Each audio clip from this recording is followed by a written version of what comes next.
penampilan yang menarik, bahkan rela melakukan cara-cara yang aneh dan tak masuk akal. Kaum wanita di seluruh dunia rela bangun pagi sekali supaya cukup waktu untuk berias di depan cermin, mewarnai wajah, dan mencabuti alis. Cukup besar jumlah uang yang dikeluarkan untuk membeli pakaian-pakaian yang dirasa fashionable dan melakukan sejumlah hal yang ternyata bisa merusak kesehatan, bahkan membahayakan nyawa. Misalnya dengan menggunakan kosmetik mengandung merkuri atau mengikir tulang rahang agar wajah tampak lebih tirus. Seiring berjalannya waktu, konsep kecantikan berubah drastis. Namun dulu, tren menjadi cantik juga cukup unik dan aneh. Apa saja? Berikut On The Spot merangkumnya dalam 7 tren aneh di masa lalu.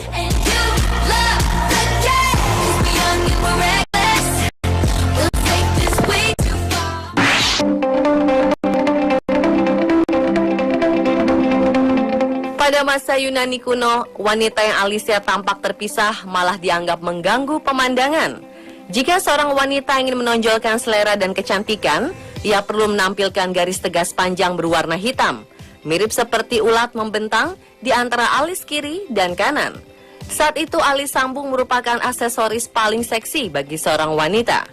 Kaum wanita menempelkan bubuk rambut hitam supaya alisnya terkesan menyambung. Kalau alisnya kurang lebat hingga menyambung, seorang wanita di masa itu menggunakan jelaga, bulu kambing, atau getah pohon berwarna hitam yang ditempelkan untuk menyatukan alis.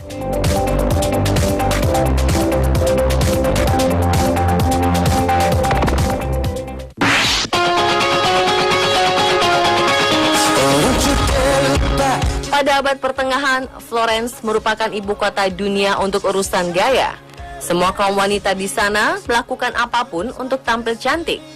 Tapi tidak ada tren yang mengalahkan penggunaan kopain, yaitu sepatu hak dengan hak bahan kayu yang tingginya terkadang lebih dari 60 cm. Karena begitu populer, kaum pria pun ikut-ikutan memakainya. Tentu saja susah bergerak mengenakan sepatu seperti itu, sehingga fashionista di sana pun mengenakan tongkat sebagai alat bantu berjalan.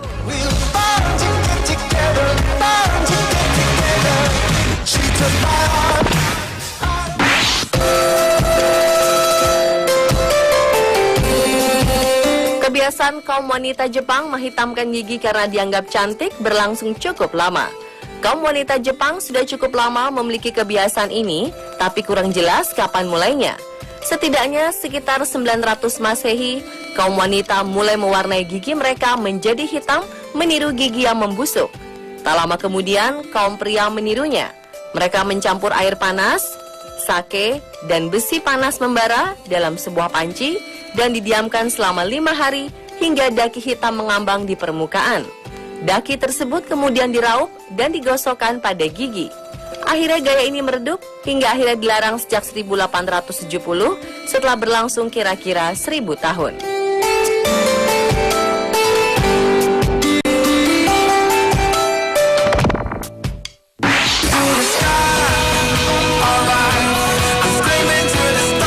Tanaman ceri mati atau nightshade termasuk salah satu yang paling beracun sedunia.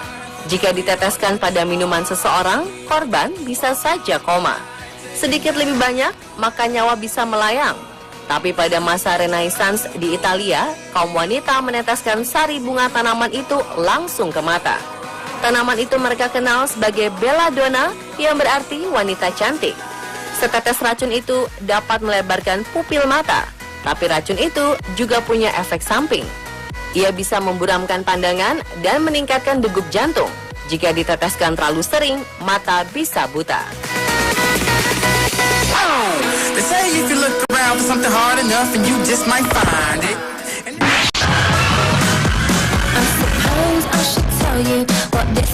Putri Alexandra di Denmark adalah penentu tren. Ia adalah istri sang pangeran negeri itu dan tampilannya ditiru di seantero negeri.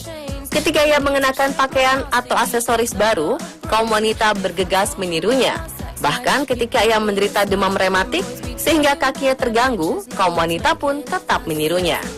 Awalnya mereka mencari-cari sepatu yang tidak padan kiri dan kanan karena ingin terlihat tertatih-tatih seperti Alexandra.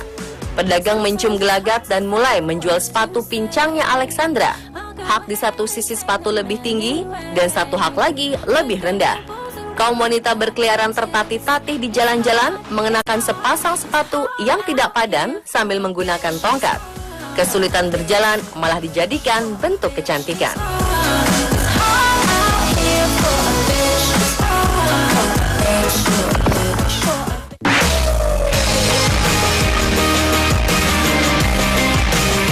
Ketika Benjamin Franklin memasang anak kunci pada layangan lalu menerbangkannya saat hujan berpetir, ia melakukan lebih dari sekedar sesuatu yang ilmiah, tapi hal yang kelak mempengaruhi fashion. Seperti kaum wanita Paris khawatir dengan risiko disambar petir ketika sedang berada di luar ruang, sehingga mereka menggunakan gagasan Franklin dan mulai tren baru penggunaan topi penangkal petir. Kaum wanita elit berjalan keluar rumah mengenakan batangan-batangan besi yang dilekatkan pada topi mereka. Batangan-batangan itu terjuntai ke tanah. Kaum yang sadar akan gaya ini tidak lupa melengkapi diri dengan payung yang dapat mengalirkan arus listrik ke tanah. Topi-topi itu dijual terutama kepada warga terkaya sekaligus paling sadar gaya. Jadi, walaupun topinya tidak berguna menangkal petir, penggunanya tetap gaya.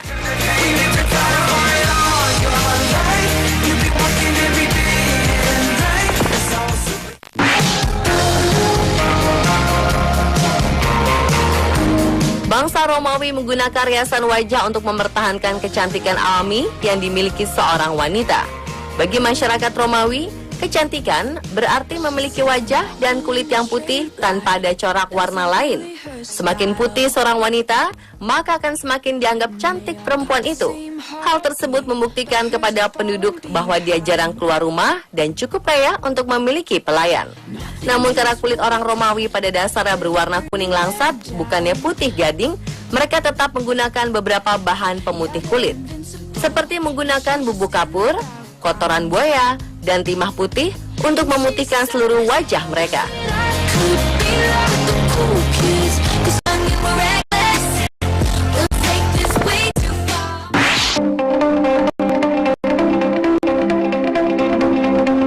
Pada masa Yunani kuno, wanita yang alisnya tampak terpisah malah dianggap mengganggu pemandangan. Jika seorang wanita ingin menonjolkan selera dan kecantikan, ia perlu menampilkan garis tegas panjang berwarna hitam, mirip seperti ulat membentang di antara alis kiri dan kanan. Saat itu alis sambung merupakan aksesoris paling seksi bagi seorang wanita. Kaum wanita menempelkan bubuk rambut hitam supaya alisnya terkesan menyambung. Kalau alisnya kurang lebat hingga menyambung, seorang wanita di masa itu menggunakan jelaga, bulu kambing, atau getah pohon berwarna hitam yang ditempelkan untuk menyatukan alis.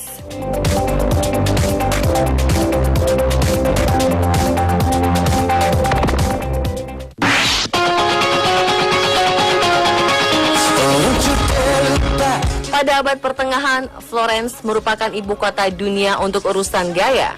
Semua kaum wanita di sana melakukan apapun untuk tampil cantik. Tapi tidak ada tren yang mengalahkan penggunaan kopain, yaitu sepatu hak dengan hak bahan kayu yang tingginya terkadang lebih dari 60 cm. Karena begitu populer, kaum pria pun ikut-ikutan memakainya. Tentu saja susah bergerak mengenakan sepatu seperti itu, sehingga fashionista di sana pun mengenakan tongkat sebagai alat bantu berjalan.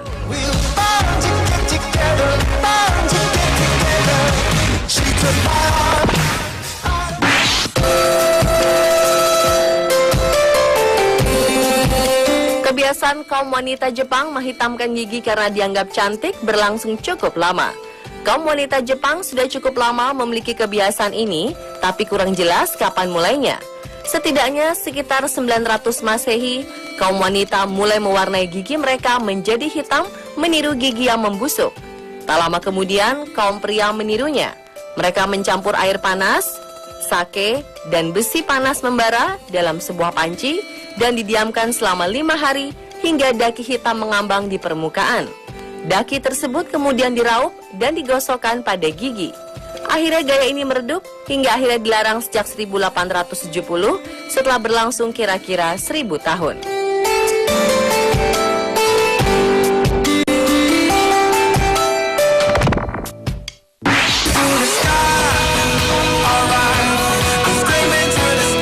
Tanaman cherry mati atau nightshade termasuk salah satu yang